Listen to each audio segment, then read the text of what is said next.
Visa দেওয়া বন্ধ করুন completely, export import permit issue করা বন্ধ করুন, বাকিটা আমরা বর্ডারে করব সোমবার থেকে।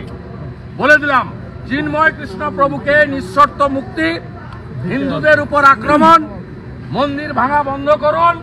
আর এই ধরনের এই নাবালকদের যাদের আপনারা ওখানে তত্ত্বাবধায়ক সরকারে বসিয়েছেন, এই নাবালক যারা মন্ত্রীর পদমর্যাদায়, তাদের এই ধরনের ভারত বিরোধী কথা বলা বন্ধ করুন।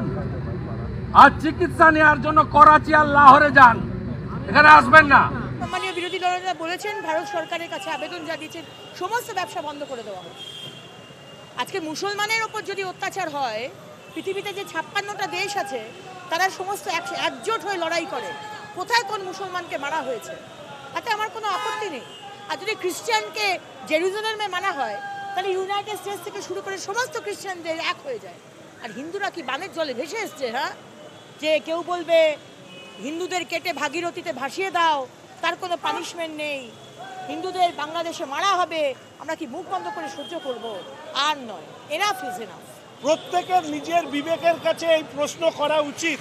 আমরা বাংলায় কথা বলি, আমরা যে সংস্কৃতিতে বিশ্বাস করি, শুধুমাত্র সেই সংস্কৃতির ওপরে আস্থা রাখার জন্য একজন মহাপ্রভুকে গ্রেপ্তার করা হয়েছে, সন্তকে গ্রেপ্তার করা হয়েছে, যিনি নিজের নাম বিসর্জন দিয়েছেন, পরিবার বিসর্জন দিয়েছেন, যিনি বাইরে কোনোদিন খাবার খান না।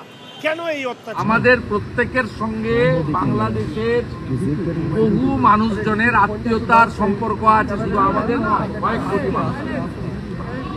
আমরা এর আগে মুজিব সাহেবের সরকার দেখেছি, বিএনপি আওয়ামী লীগের সরকার দেখেছি, আমরা হুসেন মোহাম্মদ এরশাদের সরকার, আর্মি রুল। কিন্তু এই ধরনের ভারত বিদ্বেষী কথাবার্তা, ভারত বিদ্বেষী আচরণ, এই রকমের হিন্দু নিধন, হিন্দুদের আস্থার জায়গা মন্দিরকে টার্গেট করা, এইভাবে হিন্দু সনাতনী প্রচারক প্রভুদেরকে মিথ্যা মামলায় জেলে পোরা, এই জিনিস আমরা বিগত দিনে দেখিনি। আমরা পরিষ্কারভাবে বলেছি, এনাফ ইজ এনাফ, বন্ধ করুন এই নিধন। এবং আমরা বলেছি, যদি না করেন এবং চিন্ময় কৃষ্ণ প্রভুকে মুক্তি না দেন, তার বিরুদ্ধে কোনো অভিযোগ নেই, অভিযোগ প্রমাণিত হয়নি, তিনি একজন বাংলাদেশের রাষ্ট্রবাদী বৈষ্ণব ভাগবত প্রচারক। তিনি তার যত বক্তব্য আপনি আমি শুনেছি, তাতে তিনি বাংলাদেশের জাতীয় পতাকাকে কাঁধে নিয়ে সেখানে তিনি মুক্তিযুদ্ধের পক্ষে আমার মাটি আমার দেশ, বাংলাদেশ ছাড়ছি না, ছাড়বো না স্লোগান দিয়েই করেছেন। তাই তাকে যে অপবাদে করা হয়েছে, এটা সম্পূর্ণভাবে তালিবান, আইএস এবং মৌলবাদী শক্তির পদধ্বনি। এগুলো আমরা সহ্য করব না।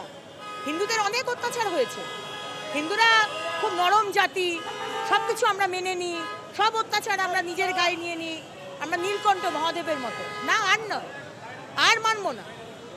এই প্রতিবাদ হবে এবং পশ্চিমবঙ্গে আগুন জ্বলবে। 1951 সালে এই ভারতবর্ষে মুসলিম জনগোষ্ঠীর সংখ্যা ছিল আমাদের পশ্চিমবঙ্গে 20%, আর আজকে সেই সংখ্যা 2011-তে গিয়ে দাঁড়ায় 27.1%। ঠিক অপর পার্শ্বে বাংলাদেশে 1951-এ হিন্দু জনগোষ্ঠীর সংখ্যা ছিল 21%, আজকে 2011 সালে সেটা নেমে আসে 7.8%। আচ্ছা, আমরা যদি সংখ্যালঘুদের প্রতি অসংবেদনশীল থাকতাম, তাহলে 22% কি করে 30% হয়? আর বাংলাদেশে বাঙালি হিন্দুরা কি করে 22% থেকে 7% হয়? আসলে আমাদের আশঙ্কা একটাই, আপনারা দেখাবেন আমার নাম করে, এই যে বিপুল পরিমাণ অনুপ্রবেশকারীদের উপস্থিতি পশ্চিমবঙ্গে, একদিন এই ভারতবর্ষে মুসলিমরা আশ্রয় নিয়েছিল, আমাদের সাথে থেকেছে, খ্রিস্টানরা থেকেছে, তাদের সংখ্যা কখনো কমেনি, তারা বেড়েছে।